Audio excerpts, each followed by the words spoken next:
नमस्कार, मैं हूं आपके साथ मयंक। देखिए, बिहार में करारी हार के बाद आज दिल्ली में एक महत्वपूर्ण बैठक हुई।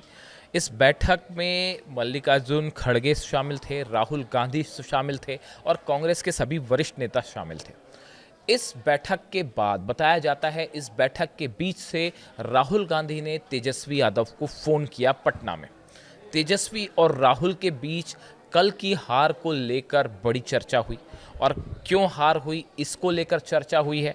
और इस बातचीत के बाद जो राहुल और तेजस्वी की बातचीत हुई, इस बातचीत के बाद कांग्रेस की तरफ से बड़ा इशारा मिला है। कांग्रेस ने बिहार के नतीजों को मानने से इनकार कर दिया है और अजय माकन वरिष्ठ नेता जो हैं कांग्रेस के, इन्होंने आरोप लगाया है कि जल्द ही कांग्रेस चुनाव में गड़बड़ी के सबूतों के साथ जनता के सामने आएगी। देखिए, ये बड़ी बात है और ये कहा जा रहा है, इस तरह का बयान आया जो अजय माकन ने कहा कि चुनाव प्रक्रिया पर शुरू से ही सवाल है, इसलिए ऐसे नतीजे चौंकाने वाले हैं। कांग्रेस को भी ऐसा स्ट्राइक रेट जो है कभी कांग्रेस ने भी हासिल नहीं किया जैसा बीजेपी को मिला है। कुछ तो गड़बड़ है और इस गड़बड़ी की वजह से ही ये नतीजे आए हैं। इस तरह का कहना जो है वो कांग्रेस की तरफ से कहा गया, कांग्रेस की तरफ से आरोप है। और ये कहा जा रहा है कि 2 हफ्तों के अंदर इस पूरे मामले को लेकर एक बड़ा खुलासा किया जाएगा। यानी दूसरे शब्दों में राहुल गांधी एक बार फिर देश के सामने आ सकते हैं, जो वो आरोप लगाते रहे हैं, और इस बात को लेकर दावे कर सकते हैं कि कैसे बिहार में फर्जी वोटिंग हुई या गलत तरीके से काउंटिंग हुई। इसको लेकर कोई बड़ा खुलासा राहुल गांधी कर सकते हैं, कांग्रेस कर सकती है। और ये सब कुछ तय हुआ है तेजस्वी और राहुल की बातचीत के बाद।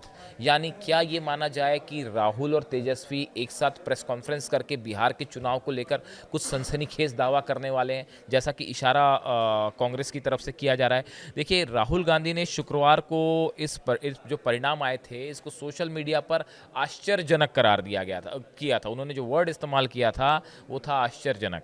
देखिए, उन्होंने चुनाव की निष्पक्षता पर भी सवाल उठाया। राहुल ने यह कहा कि कांग्रेस चुनाव परिणामों की गहन समीक्षा करेगी और लोकतंत्र को बचाने के लिए और अधिक प्रभावी प्रयास करेगी। राहुल ने एक्स पर पोस्ट किया, मैं बिहार के उन करोड़ों मतदाताओं का हार्दिक आभार व्यक्त करता हूं जिन्होंने महागठबंधन पर अपना विश्वास जताया। बिहार का यह परिणाम वाकई चौंकाने वाला है। हम ऐसे चुनाव में जीत हासिल नहीं कर सके जो शुरू से ही निष्पक्ष नहीं था। यानी देखिए, राहुल गांधी इस बात को तय कर चुके हैं, मान चुके हैं कि बिहार में जो वोटिंग हुई उसको लेकर वो मान रहे हैं कि ये गलत वोटिंग हुई है। उन्होंने कहा, ये लड़ाई संविधान और लोकतंत्र की रक्षा की है। कांग्रेस पार्टी इस परिणाम की और महागठबंधन जो है वो इस पूरे परिणाम की समीक्षा करेगा और लोकतंत्र को बचाने के लिए और प्रभावी प्रयास किए जाएंगे।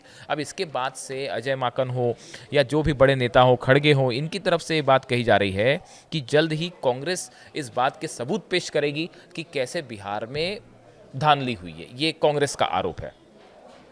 इसी बीच देखिए, शरद पवार का भी एक बड़ा बयान आया है। उन्होंने कहा है कि चुनाव में से पहले महिलाओं को 10,000 देने का जो फैसला था, इसकी वजह से बिहार में ये परिणाम आए। और उन्होंने कहा कि महाराष्ट्र में भी इस तरह से पैसे बांटे गए थे। ये आरोप लगाए हैं शरद पवार ने।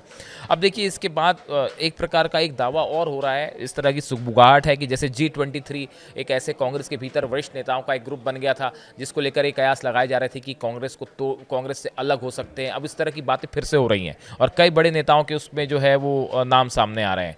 और कल प्रधानमंत्री मोदी ने भी अपने भाषण के दौरान इस तरह की बात कही थी कि कांग्रेस टूट सकती है, जिसके बाद अब एक बार फिर कांग्रेस में टूट की जो है उस तरह की बातें होने लग गई हैं।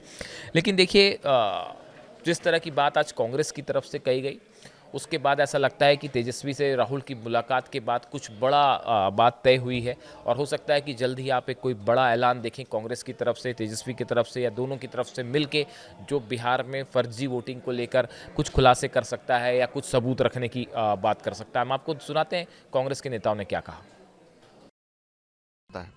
हम लोगों ने अलायंस पार्टनर से बात किया है और सिर्फ हमारा ही सोच नहीं, कांग्रेस पार्टी का ही नहीं, हमारे अलायंस पार्टनर्स सभी के सभी का ये मानना है कि ये अप्रत्याशित नतीजे हैं और उसको पूरी तरीके से गहन इसकी छानबीन होनी चाहिए, डेटा का एनालिसिस होना चाहिए और केवल हमारे अलायंस पार्टनर्स और कांग्रेस के ही नहीं बल्कि पूरे के पूरे बिहार के वर्कर्स के पूरे लोगों के फोन आ रहे हैं और कह रहे हैं कि किसी को भी ये उम्मीद नहीं थी और कहीं ना कहीं पे गड़बड़ियां हुई हैं और उसकी छानबीन होनी चाहिए।